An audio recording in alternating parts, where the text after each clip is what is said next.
ప్రతి గ్రామంలో, ప్రతి పల్లెలో, ప్రతి పట్టణంలో ఘనంగా జరుపుకున్న సందర్భంలో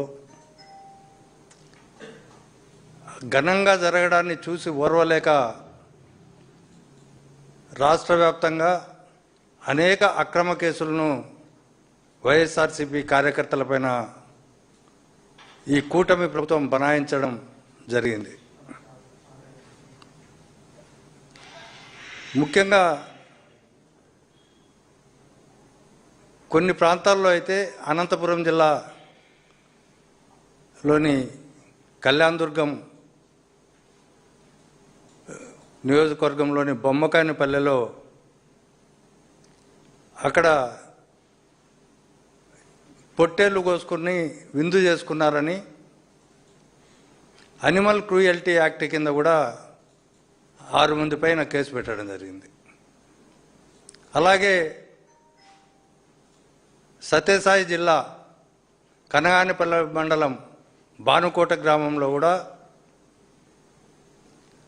అక్కడ కూడా పొట్టేళ్లు కోసుకొని విందు ఆరగించారని, ఇది జీవహింస చేశారని అనిమల్ క్రూయల్టీ యాక్ట్ కింద కేసు పెట్టడమే కాకుండా కోర్టుకు వాళ్ళను రిమాండ్కు తీసుకొచ్చేటప్పుడు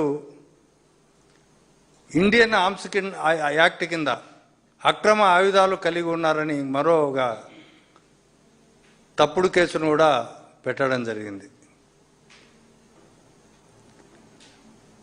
అనంతపురం జిల్లాలో ఇలా జరిగితే ఎన్టీఆర్ జిల్లా తిరువూరులో మరో విచిత్రమైన ఇన్సిడెంట్. జన్మదిన సందర్భంగా ప్రభుత్వ హాస్పిటల్లో పర్మిషన్ తీసుకొని కమ్యూనిటీ హెల్త్ సెంటర్లో రక్తదాన శిబిరం నిర్వహించి అనేక మంది వైఎస్ఆర్సీపీ తరఫున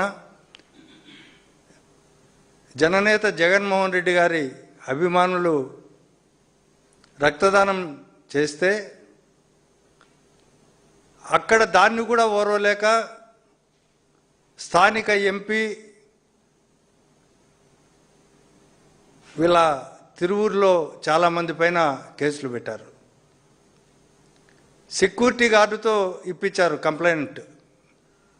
ఏది కమ్యూనిటీ హెల్త్ సెంటర్కి సంబంధించిన సెక్యూరిటీ గార్డుతో పర్మిషన్ ఉంది, డాక్టర్లు ఉన్నారు, రక్తదానం చేశారు, దాన్ని నిల్వ చేశారు. ఈ ప్రొసీజర్ అంతా కొనసాగిన తర్వాత దాన్ని కూడా చూసి ఓర్వలేక అక్కడ కేసులు పెట్టడం.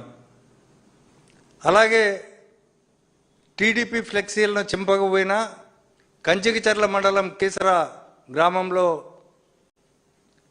కొంతమంది వ్యక్తులపైన టీడీపీ ఫ్లెక్సీని చించేశారని ఆ రోజంతా రాత్రంతా సెల్లో పోలీస్ స్టేషన్లో నిర్బంధించడం. ద్వారకా తిరుమలలో ఫ్లెక్సీ వేశారని అందులో రప్పరప్ప అని రాసి ఉందని చెప్పి ఆడ అనేక మంది పైన కేసు పెట్టారు. 7 మంది మరియు ఇతరులు అని చెప్పి. తర్వాత చిత్తూరు జిల్లాలో అయితే తన సొంత జిల్లా కుప్పం నియోజకవర్గంలో 4 మండలాల్లో కూడా కేసులు, ఒక కేసులో 16 మంది పైన కుప్పంలో పెట్టారు. మిగతా అన్ని మండలాల్లో కూడా వైఎస్ఆర్సీపీ కార్యకర్తలను బైండ్ ఓవర్ చేసి పోలీస్ స్టేషన్లో నిర్బంధించిన సంఘటనలు ముఖ్యమంత్రి గారి సొంత నియోజకవర్గంలో జరిగాయి. అలాగే ఈ సందర్భంగా ఇంకోటి ముఖ్యమైన విషయం కూడా రాష్ట్ర వ్యాప్తంగా సంచలనం సృష్టించిన కేసు ఒకటి. తనకల్లు మండలం, సత్యసాయి జిల్లా తనకల్లు మండలం ముత్యాల చెరువు గ్రామంలో దళిత వర్గానికి చెందిన వారు అంతా బంధువులే. అజయ్ దేవ్ అనే ఒక అబ్బాయి, అతనికి 21-22 సంవత్సరాలు. ఆ అబ్బాయి కూడా జన్మదిన వేడుకల్లో, జగన్ జన్మదిన వేడుకల్లో కేక్ కటింగ్లో పాల్గొన్నాడని, ఆ సందర్భంగా స్వయానా వాళ్ళ వదిన అంటే వాళ్ళ అన్న భార్య వాళ్ళు వచ్చి దానికి అభ్యంతరం వ్యక్తం చేస్తే ఇతను ఆ చిన్న బంధువుల మధ్య తోపులాట జరిగితే దాన్ని పెద్దదిగా చిత్రీకరించి ఆమె గర్భిణి అని, ఆమె పొట్టపైన తన్నారని ఒక హత్యాయత్నం కేసు కూడా పెట్టి తెలుగుదేశం నాయకుల ప్రోద్బలంతో థర్డ్ డిగ్రీ మెథడ్ ఉపయోగించి పోలీసు వాళ్ళు రాత్రంతా విపరీతంగా కొట్టి తెలుగుదేశం నాయకుల సూచనల మేరకు ఎలాగైనా దీన్ని రాష్ట్ర వ్యాప్త సమస్య చేయాలా, జన్మదిన సందర్భంగా కూడా వైఎస్ఆర్సీపీ కార్యకర్తలు ఇలాంటి తప్పుడు మార్గాల్లో దౌర్జన్యాలు చేసినారని చెప్పి రాష్ట్ర వ్యాప్తంగా ఒక మెసేజ్ ఇవ్వాలని కక్షగట్టి ఆ అబ్బాయిని దారుణంగా హింసించి కాళ్ళకు చెప్పులు లేకుండా నడి రోడ్లో ఊరేగింపు చేసిన వీడియోలన్నీ బయటకు వచ్చాయి. ఒకసారి ఆ వీడియో చూస్తే మనకు తెలుస్తుంది ఎంత పైశాచిక ఆనందమో. చిన్న చిన్న విషయాల్లో బంధువుల మధ్య, గ్రామంలో ఏదో చిన్న విషయాల మధ్య తోపులాటలు జరిగితే తెలుగుదేశం పార్టీ దాన్ని కూడా వాళ్ళకు అనుకూలంగా వైఎస్ఆర్సీపీకి వ్యతిరేకంగా చేసి ఈ రాష్ట్రంలో ఒక చెడ్డ పేరు తేవాలని వైఎస్ఆర్సీపీ పార్టీకి ఇలాంటివి వాళ్ళకున్న విస్తృతమైన ఎల్లో మీడియా ద్వారా విష ప్రచారం చేస్తూ ఉన్నారు. అబ్బాయి కుంటుతున్న దృశ్యాలు దీన్నే జనసేన ఎంపీటీసీ అమర్ అనే ఒక అబ్బాయి, అసలు ఆ అబ్బాయి వైఎస్ఆర్సీపీ కార్యకర్త కాదు. తర్వాత అతని టాటూ కూడా వేయించుకున్నాడు. అదే వాళ్ళ గ్రామంలో జరిగిన చిన్న అన్నదమ్ముల మధ్య జరిగిన చిన్న సంఘటన, దీన్ని విషప్రచారం చేస్తానని చెప్పి జనసేనకు సంబంధించిన ఎంపీటీసీ అమరే చెప్పాడు 99 టీవీ వాళ్ళకి ఇచ్చిన ఇంటర్వ్యూలో. ఈవెన్ అతను జనసేననా లేకపోతే వైఎస్ఆర్సీపీనా అనేది ఇక్కడ సమస్య కాదు. ఒక వ్యక్తిని పోలీసులు అదుపులోకి తీసుకొని పొలిటికల్ అజెండాతో అక్కడ ఉన్న స్థానిక ఎమ్మెల్యేలు కానీ లేకపోతే రాష్ట్రంలో చక్రం తిప్పుతున్న లోకేష్ గారి సూచనల మేరకు ఇంత దారుణంగా కొట్టి ఇలా హింసిస్తూ కోర్టుకు ప్రొడ్యూస్ చేయడం మంచి పద్ధతేనా? ఈ రాజ్యాంగంలో ఇది రాజ్యాంగ వ్యతిరేకం కాదా? మనిషి స్వేచ్ఛ స్వాతంత్రాలను హరించడం కాదా? అతన్ని అవమానపరచడం కాదా? ఎక్కడైనా గ్రామాల్లో కట్టెలు జరిగి పెద్ద పెద్ద ఇవి జరిగి హత్యలు అత్యాచారాలు జరిగినప్పుడు ఏదో జనరల్గా పోలీసులు ఏదో ఇట్లాంటి ట్రీట్మెంట్ ఇచ్చారు, అది కూడా తప్పే. అయినా సరే అట్లాంటి వాటిల్లో ఈ మధ్య ఈ ఎల్లో మీడియాలో కూడా వీటన్నిటిని కూడా సపోర్ట్ చేస్తూ ఉన్నారు. ఎందుకంటే ఇటీవల కాలంలో లోకేష్ గారు, పవన్ కళ్యాణ్ గారు మాట్లాడుతున్న పీకుడు భాష కూడా దీనికి చాలా ముఖ్యం. అరచేతులు అరగదీస్తాం, రోమాలు పెరికేస్తాం, కీళ్ళు విరిచేస్తాం, ఇట్లాంటి మాటల ద్వారా పోలీసుల్లో కూడా దాన్ని ఆదర్శంగా తీసుకొని ఇట్లాంటి పద్ధతులు పాల్పడుతున్నారేమో అని అనిపిస్తుంది. అలాగే ఇంకొకటి, సౌదీ అరేబియా నుంచి అంటే కువైట్ నుంచి బత్తల భాస్కర్ రెడ్డి అనే వ్యక్తి ఎయిర్పోర్టుకు వచ్చి వాళ్ళ కూతురుకు డెఫ్ అండ్ డంబ్, మూగి మరియు చెవిటి, ఆ అమ్మాయికి ఆపరేషన్ చేస్తుంటే హైదరాబాదులో చూడడానికి వస్తే అతని పైన సోషల్ మీడియా కేసులన్నీ 7 సంవత్సరాల లోపు శిక్ష విధించదగిన నేరాలు. అతను పెట్టినవి 2 పోస్టులు. పెట్టిన కేసులు 10 ఆ 2 పోస్టుల పైనే. సోషల్ మీడియా కేసుల్లో కూడా లుక్అవుట్ నోటీసులు జారీ చేయడం ప్రప్రథమంగా ఈ రాష్ట్రంలోనే చూస్తున్నాం. తీవ్రమైన నేరాలు చేసే వాళ్ళని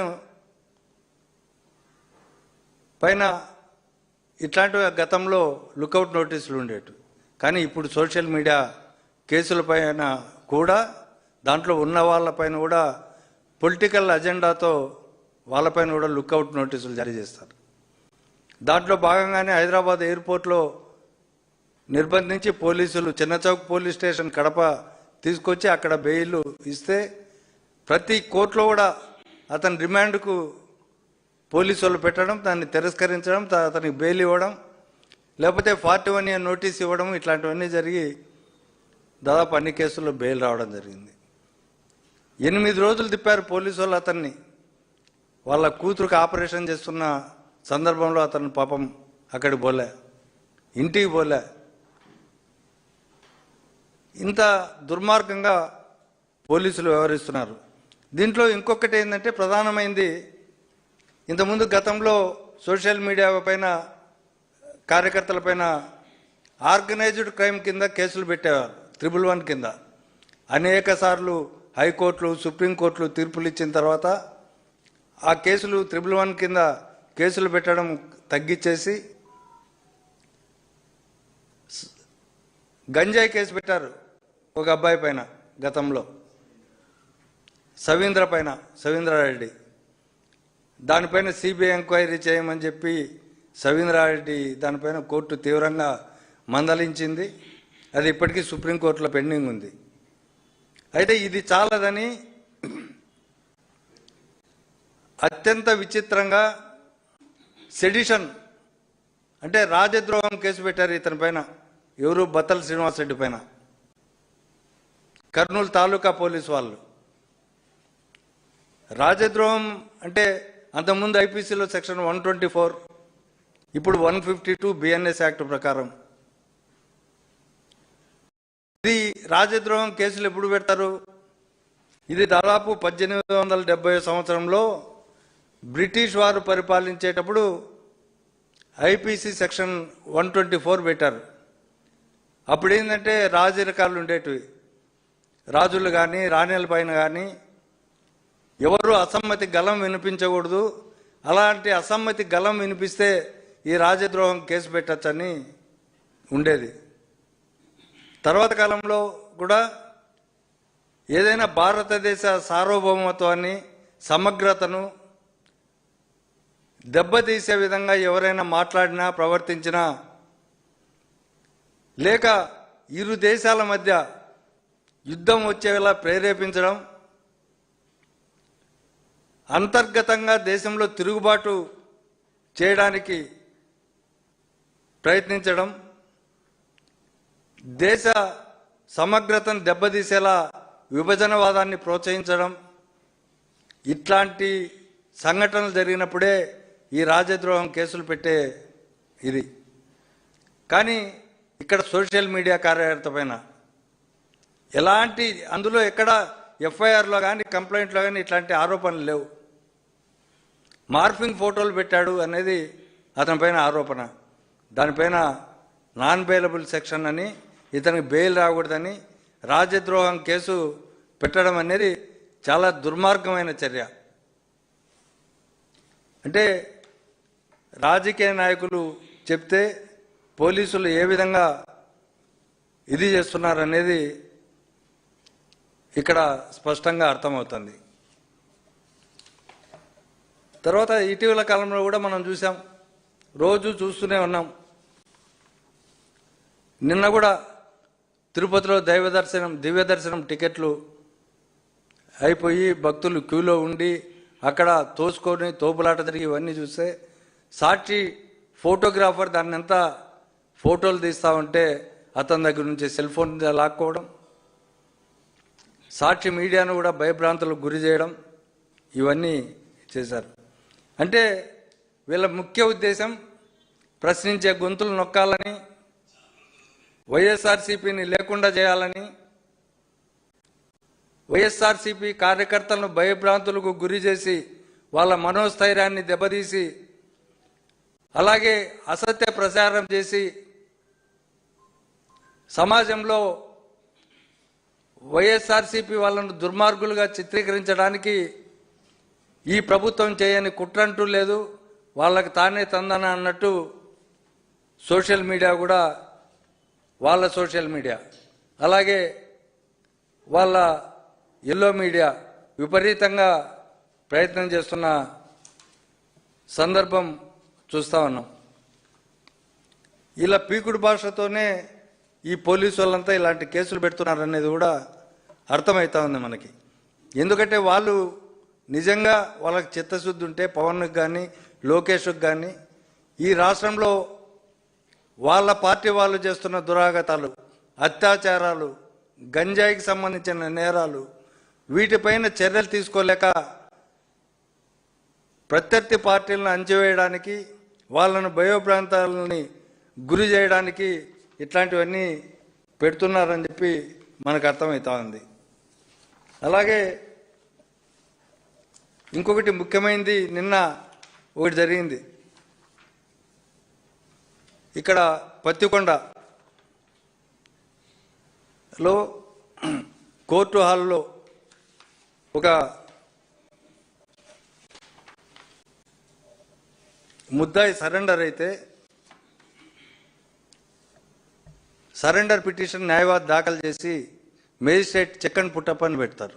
అంటే ఆ ఫైల్ను నా ముందుకు తీసుకురండి, దానికి సంబంధించిన ఫైలు సరెండర్ పిటిషన్ వేశారు కదా అని ఆర్డర్ ఇస్తే మేజిస్ట్రేటు పత్తికొండ మేజిస్ట్రేటు ఆలూరులో మేజిస్ట్రేట్ లేకపోతే ఇన్ఛార్జిగా ఆమె మేజిస్ట్రేట్ గారు అక్కడికి వెళ్తే ఆ సందర్భాన్ని పురస్కరించుకొని సాయంత్రం 4:10 కోర్టు హాల్లో ఉన్నటువంటి ఒక వ్యక్తిని, సరెండర్ అయిన వ్యక్తిని ఇద్దరు పోలీసులు, చిప్పగిరి ఎస్ఐ సతీష్, తర్వాత పత్తికొండ ఎస్ఐ విజయ్ కుమార్లు, వీళ్ళిద్దరూతో పాటు సిబ్బంది పోయి చొక్కా పట్టుకొని కోర్టు హాల్ నుంచి ఈడ్చుకొచ్చి వాళ్ళ పోలీస్ వ్యాన్లో ఎక్కిస్తే న్యాయవాదులు అక్కడ ఆందోళన చేశారు, రోడ్డు పైన ధర్నా చేశారు. చేసిన సందర్భంగా కూడా మీకు ఇష్టం వచ్చిన ఆందోళన చేసుకోండి, మేము భయపడం, మీరు ఏదైనా మా పైన కంటెంప్ట్ యాక్షన్ తీసుకుంటారా కోర్టు ద్వారా తీసుకోండి, మేము భయపడం, ఎవరికి భయపడాల్సిన పరిస్థితి మాకు ఈ ప్రభుత్వంలో లేదు అని చెప్పి అక్రమంగా నిందితుడిని తీసుకొని పోయి కోర్టులో ప్రవేశపెట్టడం, రిమాండ్ పంపించడం జరిగింది. అంటే ఇది చట్టం ప్రకారము, రాజ్యాంగం ప్రకారం కోర్టు హాల్లో లొంగిపోయిన నిందితుడిని అరెస్టు చేయకూడదనేది ప్రత్యేకమైన నిబంధనలు ఉన్నప్పటికీ సాక్షాత్తు న్యాయస్థాన కోర్టు హాల్లోకే ప్రవేశించి ముద్దాయిని తీసుకుపోవడం అనేది ఒక తీవ్రమైన నేరం. వాళ్ళకి చట్టాన్ని తమ చేతుల్లోకి తీసుకొని చట్టం పైన ఎలాంటి గౌరవం లేకుండా చట్టాన్ని రక్షించాల్సిన పోలీసులే భక్షకులై అతన్ని తీసుకుపోవడం, ఇది న్యాయ వ్యవస్థ పైన దాడి చేయడం తప్ప మరోటి కాదు.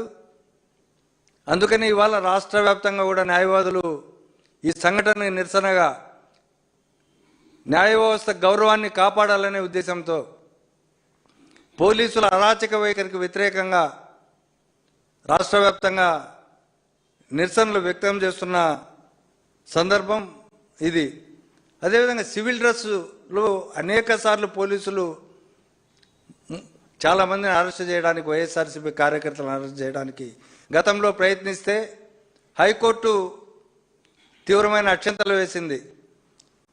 అరెస్టు చేసే ముందు, అరెస్టు చేయడానికి వెళ్ళినప్పుడు పోలీసులు తప్పకుండా డ్రెస్ కోడ్ నిబంధనలు పాటించాలని స్పష్టంగా పదే చెప్పినప్పటికీ వీళ్ళు కోర్టులను కూడా ఖాతరు చేయడంలే. వీళ్ళు ఏం ఆశిస్తున్నారంటే పొలిటికల్ అజెండాతో గ్రామాల్లో జరిగిన చిన్న చిన్న విషయాలను కూడా, సర్దుకుపోయే విషయాలను కూడా, బంధువుల మధ్య జరిగిన చిన్న సంఘటనలు కూడా భూతద్దంలో చూపించి రాజకీయ అజెండాతో వేధింపులు చేసి అక్రమంగా కేసులు పెట్టడం, హింసను వైఎస్ఆర్ కాంగ్రెస్ పార్టీ ప్రేరేపిస్తుందనే అభిప్రాయాన్ని కలుగజేయడం, అలాగే ఇంకొక సంఘటన వాళ్ళు ఈ సందర్భంగా జంతు బలులు చేశారని చెప్పి కేసులు పెట్టారు, జీవహింసకు పాల్పడ్డారని బర్త్డే సందర్భంగా. ఆ సందర్భంగా బర్త్డే సందర్భంగా అది జరిగినప్పుడు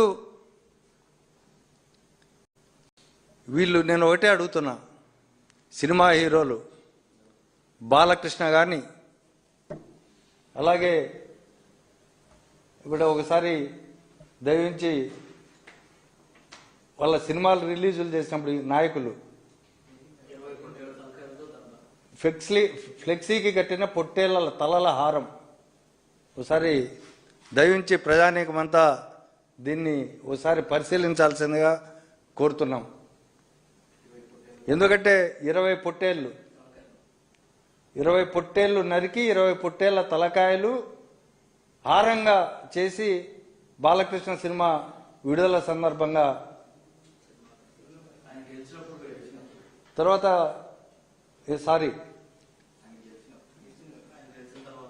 బాలకృష్ణ గారు గెలిచినప్పుడు చెలమత్తూరులో వాళ్ళ అభిమానులు రక్తాభిషేకం చేసి 20 పొట్టేళ్లను నరికి పొట్టేళ్ల తలలను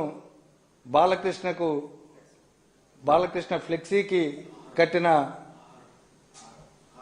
హారం అది. కానీ ఇది తప్పు కాదు. పవన్ కళ్యాణ్ సినిమాల సందర్భంగా పొట్టేళ్ల తలలు నరికి పవన్ కళ్యాణ్ ఫ్లెక్సీలకు రక్తాభిషేకం చేస్తే తప్పు కాదు. కానీ జగనన్న పుట్టినరోజు సందర్భంగా వాళ్ళ గ్రామాల్లో విందు ఏర్పాటు చేసుకుంటే అక్కడ కోళ్ళు లేకపోతే పొట్టేళ్ళు లేకపోతే గొర్రెలు ఇట్లాంటివి కోసుకొని తింటే దానిపైన తప్పుడు కేసులు. ఎందుకంటే అధికారంలో ఉన్నాం కాబట్టి మేము ఏం చెప్పినా జరుగుతుందనే ఉద్దేశంతో ఈ తెలుగుదేశం ప్రభుత్వం పూర్తిగా పోలీసు వ్యవస్థను భ్రష్టు పట్టించి ఈ వ్యవస్థలను నాశనం చేస్తుందనేది వాస్తవం.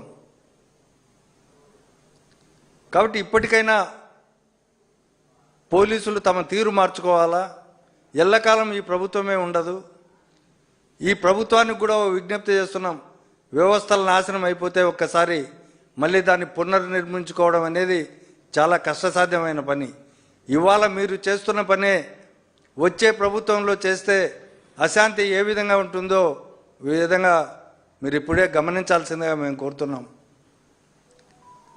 మీకు ఇవన్నీ ఏం పట్టడంలా, మీరు ఇచ్చిన హామీలు అమలు చేయలేక డైవర్షన్ పాలిటిక్స్లో భాగంగా ప్రత్యర్థి పార్టీలను అణిచివేయడానికి వాళ్ళపైన దుష్ప్రచారం చేయడమే మీ అజెండాగా పెట్టుకొని ప్రతి చిన్న విషయాన్ని భూతద్దంలో చూపిస్తూ మీ ఎల్లో మీడియా ద్వారా వైఎస్ఆర్ కాంగ్రెస్ పార్టీని అపాసుపాలు చేయడానికి మీరు ప్రయత్నం చేస్తున్నారు.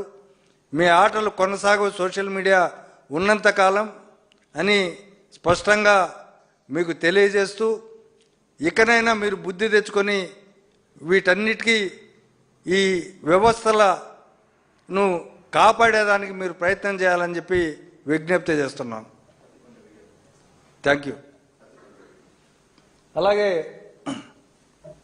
పత్తికొండ వీడియో కూడా ఒకసారి ప్లే చేస్తే ప్రజలంతా ఆ వీడియోను గమనిస్తే ఎట్లా కోర్టులోంచి లాక్కుపోయారు అతన్ని, కోర్టు హాల్లోంచి అనేది అర్థమవుతుంది.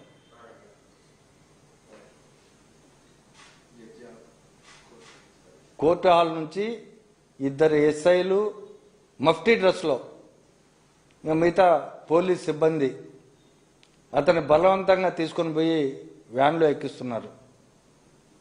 దీనికి నిరసనగానే పత్తికొండ న్యాయవాదులు రోడ్లో బైఠాయింపు జరిపి ధర్నా చేస్తే అక్కడికి సిఐ తర్వాత డిఎస్పి వచ్చి వీళ్ళపైన కేసులు పెడతామని చెప్పి హామీ కూడా నిన్న ఇవ్వడం జరిగింది. అయితే ఎలాంటి చర్యలు ఇంతవరకు తీసుకోలేదు.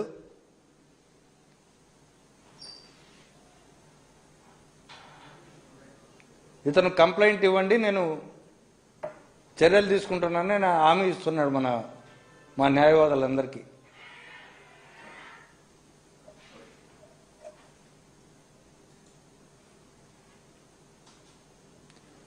ఈ రెండు సంఘటనలు చాలు మచ్చుకు పోలీసుల ప్రవర్తన ఈ రాష్ట్రంలో ఎలా ఉంది, రాజకీయ నాయకులను మచ్చిక చేసుకోవడానికి పొలిటికల్ ఎజెండాతో రాజకీయ నాయకులు ఏం చెప్తే అది వింటున్నారని తెలియజేయడానికి గతంలో ఎన్నో సంఘటనలు జరిగినప్పటికీ ఈ సంఘటనలు కూడా ప్రత్యక్ష ఉదాహరణలుగా తీసుకోవచ్చు. ఈ సంఘటన న్యాయవాద సంఘాలు అలాగే ప్రజాస్వామికవాదులు ప్రజానీకం అందరూ కూడా దీన్ని ఖండించాలని చెప్పి న్యాయవాదులంతా రాష్ట్ర వ్యాప్తంగా కూడా దీనికి నిరసనగా బాయ్కాట్ చేయాలని చెప్పి కూడా వైఎస్ఆర్సీపీ లీగల్ సెల్గా మేము డిమాండ్ చేస్తున్నాం.